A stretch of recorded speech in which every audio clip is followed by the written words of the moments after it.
Interview for today.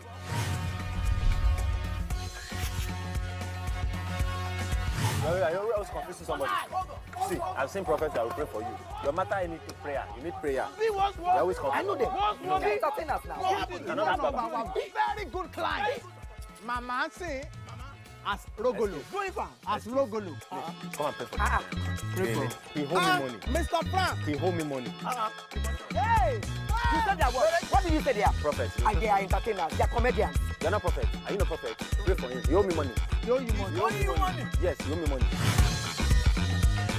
Jelele does not need to kneel down. Hey. You know why? Because your issue is beyond kneeling down. We will kneel down your behalf. See the way MMM. Only care for a second. MMM. Care for a second. MMM. MMM. Oshe. Moji. Moriam. Muhammad. Mr. Mrs. Mistress. Torí pé ẹ mú bẹ̀rẹ̀ orúkọ. Torí ẹ mú bẹ̀rẹ̀ orúkọ. Òṣèmẹ̀mẹ̀. Máa ṣe lọ. Otale. Otamaruwa. Ogo. Oteju. Oteku. Otatọ́kì. Otadire. Otomọ̀dọ̀. Otara ẹ̀. Gbọ́ mi sà. Tẹ́mẹ̀mẹ̀ bá crash. Wọn kì í rí black box MMM. Okay. You understand? Kneel down. If you have problem, you will kneel down. But if you have multiple compiled problems, pastor will kneel down for you. Yeah. So we are kneeling down for you. I saw 4 species of your Pay me my money. Oh God. Number 1 problem. Oh God. They call it falafolo. And this is what I saw for you. You owe me money. Season 1, season 2. Sorry, even you go. Something is doing you too much. I tell you. Yes, I know. Thank you. Flag ball. Myself. There's something wrong with it. The power of collected bow tie from your hand, they now gave you tie bow. It's for suicide. See your life in the open. What I'm even saying to this man. See your life in the open. Collabo with them. Frank, you're not Maurice here. The vision is not for you. The vision I'm seeing towards you. You collabo. I saw an exchange of glory. God. That means. You see, foreign exchange. I tell you, foreign exchange. What's wrong with foreign exchange? Last, they say foreign exchange. No, they say exchange of glory. You wore your singlet as short, and you wore your short as singlet. We've been laughing. You can't stop really. Laughing. The point there is, it looks like they're just playing and having fun.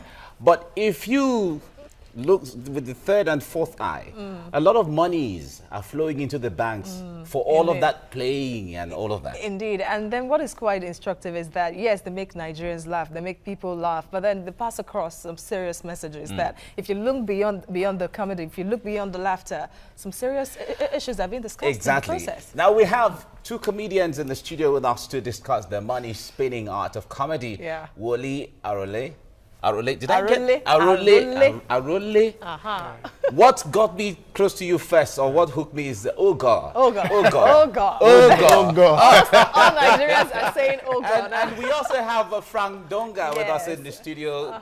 It's nice to see you guys. It's really good morning, I must say. And Happy New Year. How was your celebration? Awesome, great. You know, it was very all right, Woli, let me start with you. I'm just laughing. I can't stop laughing. Oh God.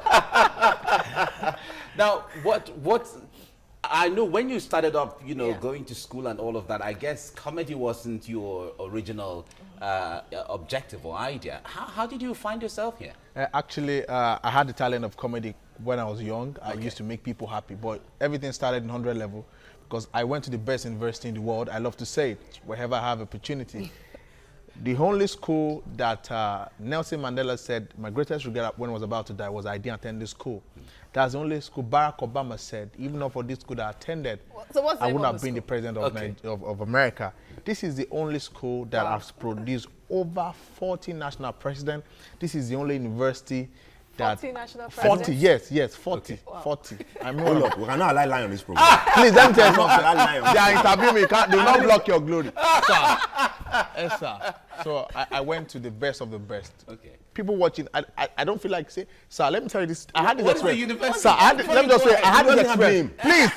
Please, it's not your life. Now, I had this experience, sir. I wanted to travel out of Nigeria. My first trip to America. And I got there.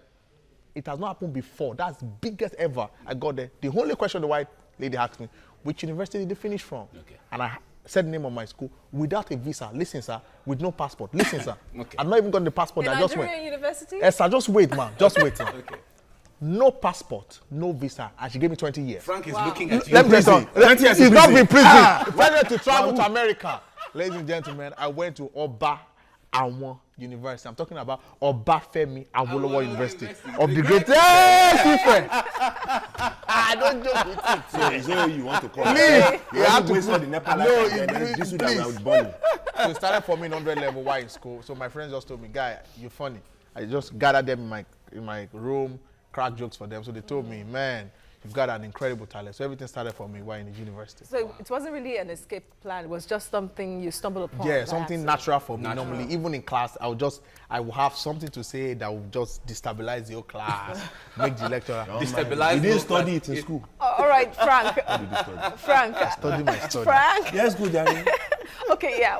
I want to know how you started off, really. Was it the same thing for you? Was it an escape plan, something you stumbled upon, or something you consciously worked on? Or you went to the university too? Which university? Okay. Sir, let me let university. There's no between an advanced secondary. Don't enter my time. They will not enter your time. No, All right. Wait for your time. Time. Your time. It's Frank's time now, so. Finish. Oh, God. 29 years. 2018. This is my time. That's your time. Me, I use a different approach. Yes, Everybody target his own different approach. That's it. I went to the university that if you are privileged to go to the university, just know that your own is settled. Like, That's what I I'm won't saying. waste That's it. time. Looking You for don't job. use to That's waste why time. it's looking for Don't job. waste time That's at too. university. No, it's a job seeker. It's Employee. Okay. OOU. Don't confuse it. It's not OAU. Okay. You understand? What's the His full own name? is Let them OOU. hear. Yours is OOU. It's a university that doesn't reach any level. That's the one that has full name. This one, you don't need full name. Okay. Are you sure either of you didn't go to IOU instead? He doesn't know the meaning. That was what I'm saying. You want to go more? But I've always loved making people happy, and I love seeing people smile. It was almost accidentally for me getting into the whole comedy business. I would do impressions of my lecturers in school, and my classmates will laugh about it. You know, I won't say I'm the serious type. Even while working seriously, I always like to have fun and crack people up. You know, just life is too short. Why not be happy while you're doing what you're doing? You know, and I wanted to send a message out about poor interview skills that I noticed with a lot of young people after 5, 6, 7 years in school, plus extra years of strike or carryover. Then people will now go to job interviews, and you discover that people have low self-esteem, lack of preparation, just ignorance or fear, you know, and then they will fumble in the interview. So I just wanted to let young people know that you can do better job interviews, because that's where you have to put your best foot forward. But instead of writing a book, organizing a seminar or a retreat or a campaign, I thought, you know, let me make myself the person I don't want you to become. And that was how the whole Frank Donga thing, and it was started with an online series called The Interview. And, you know, I tried to tell people, don't do this, don't dress like this, don't, you know, general preparation and packaging, that we call it, for job interviews. And that was started. The first one went out, a blog picked up the second one, it went viral, and I just discovered people liked it. I can't really say why they liked it or why they like what I still do. But as long as you guys are happy, we're all happy together. Why not? All right, now let's play some of your skits. Some of those things on social media that make people go wild and make people go gaga for what you do. All right, our producers will play that now, and then we come back on this. Forward never, backward never, for any culture. Spartans royal, great event. I love you. There's only one great event in the universe. Another great event. He's a catapult. Great. And the great Gbagbo. Oh yeah, sing the squad them of Akoka. Ayele o, Iwosi o. We got Arole and Ashiri in the keke. Let's shake this keke. Hey, blow the whistle. We'll be back. Destroy the terminator of the motor. Is it you that will buy another terminator? The gasket is in your car. Terminator go. Masturbate boys. Wait. I even saw something now. What is wrong with the fallopian tube of the car? Fallopian tube motor. I saw the whole place now. Motor here, lovely. You don't shave fallopian tube motor. Wow, offense. Wow, he's our landlord. I will beg him.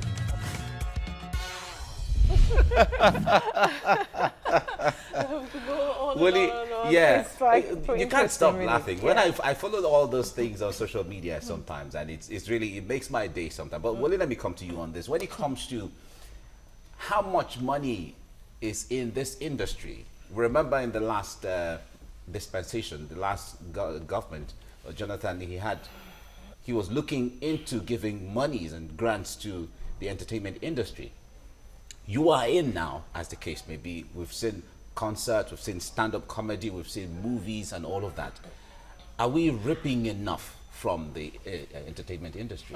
First off, I think you have two questions and I will answer them. First, there's a lot of money. Okay. like enormous money, money that is worth enough to drive an economy, money that is worth enough to build a system, money that, you see, there's something about the entertainment industry, which I'm going to take generally. You see, there's something in it that is beyond what people think. It's an avenue that creates opportunity for people. It's an employment platform. Let me give an example. Now, if you're having your wedding, as an event planner, there are other people that will get employed that weekend just because you're having an event. Now, consider the person that will do the caterer. Consider a girl in the university that will be an usher that's meant to be doing something else. Maybe just roaming about the street. Consider the guy that will be the MC. Consider the guy that will be the band person. CNN did the report on that. So now, it's when you break it down, you realize that it's a chunk of money that flows into different segments. You know, it's like a pool.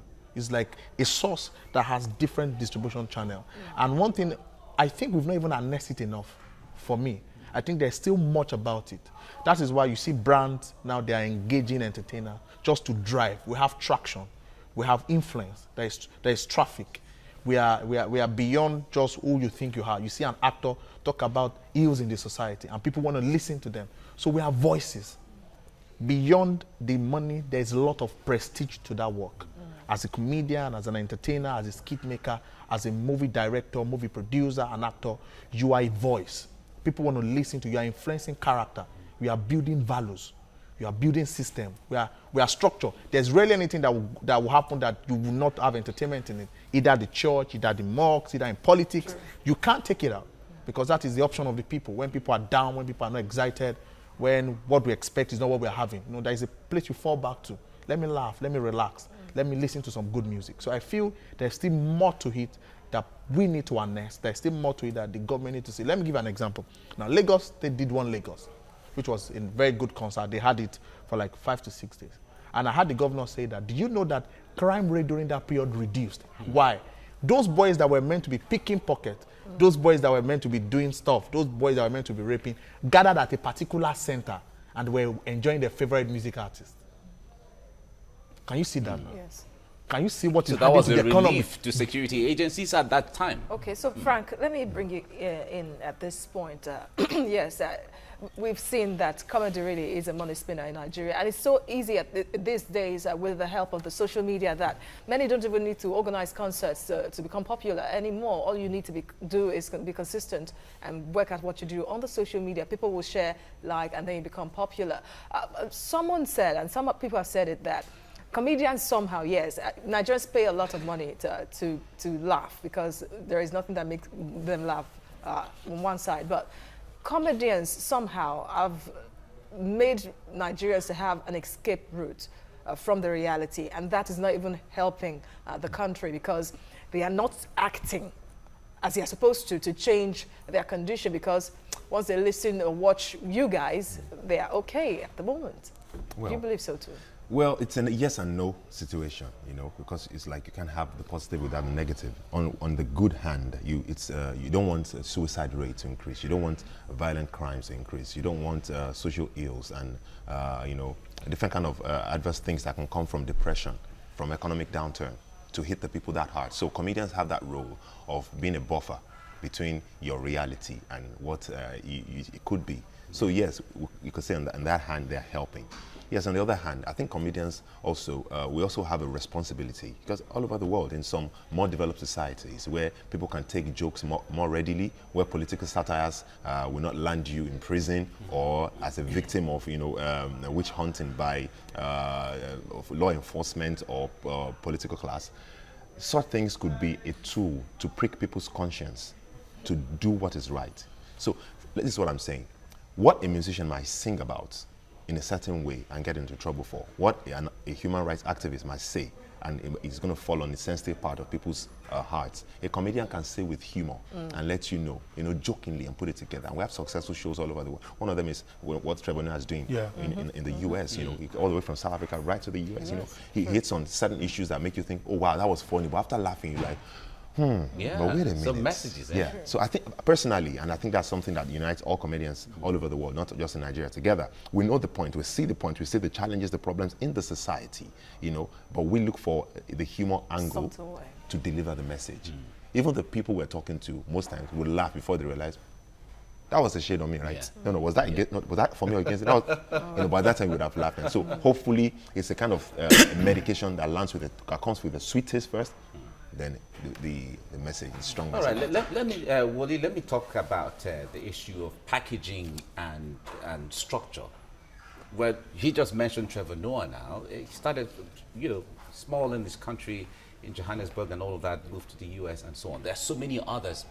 But Alibaba, who is like the grandfather of comedy in Nigeria, I see that he's doing something to ensure that he gets all of these people together. But when it comes to comparison between what Nigeria is doing, the structure, the packaging, where people, there's a registration, there's a sequence, there's seamlessness in the industry where people understand you want to deal with comedians, there's a structure you have to go association? Yeah, and all of that.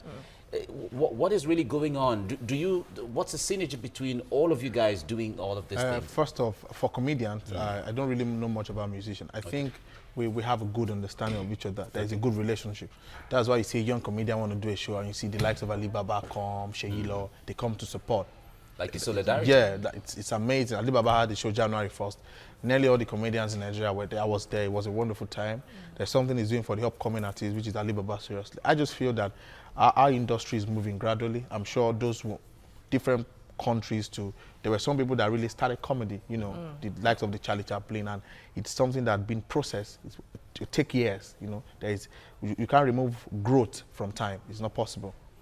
The structure is forming. New ones are coming in. We are meeting the grand ones are there. So I think these things are beginning to put in place. Like Alibaba, when he did the show, he had a directory, like a name of how you can get artists and all of how you can get comedians, their phone numbers, the MCs, event planner have names of MCs they want to call for weddings. So I think it's gradual. We're moving to that extent. And Nigerian comedy is becoming exportable. Okay. It's now becoming an exportable value because it carries culture and value. Now, as a comedian from Nigeria, I've been to London and to Dublin. And when I get there, people want to know about my culture. How do people in Nigeria reason? So I'm an ambassador of a culture. I'm an ambassador of a value system. I'm an ambassador of where I'm coming from. So people know that, okay, Arole is from Nigeria. Now, as in Nigeria, he's a comedian. Now, look at Baskema, for example. He's been to Comedy Central. That's the second biggest comedian in Africa after Trevor Noah. He's been to Tanzania. He's shared the value of Nigerian system, the food we eat, how we greet ourselves. So we're projecting this country in a good way. Beyond crime, beyond drugs, beyond what people think it is. And I think we're moving well. Now, yeah, we understand that comedy is a serious business, that you make people laugh, but then a lot goes into getting materials. Or is it very easy? And then there is the challenge of going for a show. For example, a popular comedian could get like 10 shows, and a loyal follower could attend all the 10 shows. And then so it behoves on the comedian now to have so many comedy or so many jokes, jokes, that's the word. Yeah, content, to deliver and then still make that follower be interested in such person. So is it challenging really getting materials to talk about? I'm sure you also want to answer that question, but I would just there's nothing you do that doesn't have its peculiarities or challenges. I'm sure even your career, your field, the challenges there. So what you need to do to just make sure you're in the game for as long as possible, you are always fresh, is to make sure you're constantly redefine yourself. You constantly add to yourself. Sometimes in the music world, you do collaborations, you do fusions, you change style a little bit. So you just have to stay fresh. But content, as far as content goes, there's definitely a little bit of pressure. But if you are gifted in it, if you are gifted, and most of it comes effortlessly to you. And like I always tell a lot of young comedians, the best way to get materials, for especially when it comes to comedy, is to make sure you are in tune with the society, the environment you are living in. Because primarily, those are the first set of people that are going to be the benefactors of whatever content you are putting out. Yes, most definitely, there will be some kind of pressure, but we try not to let it get to us because we're in the business of making people happy. So despite what we feel, we still have to put nice on people's faces with the best of all. What do you think, Arole? Amazing. Yeah, it has it all. It's nothing you do that is not challenging. We have opportunity to be vast, you're open-minded, and like what you said, more important, it's a gift. Some people, look at Frank Donga, for example. You men looking at him, you're laughing. Some people are gifted. It is a gift, it's effortless. In fact, they know jokes, they pick it. Some people don't see it, they can't pick it. So for those that are gifted and keep developing themselves, it comes, it keeps coming. And you see yourself more, not just as a comedian, as a messenger. Yeah. So you are passing a message across. So whenever things happen in the society, look at stuff that happen in the country, you have your own way, subtle way of using humor to deliver such a message.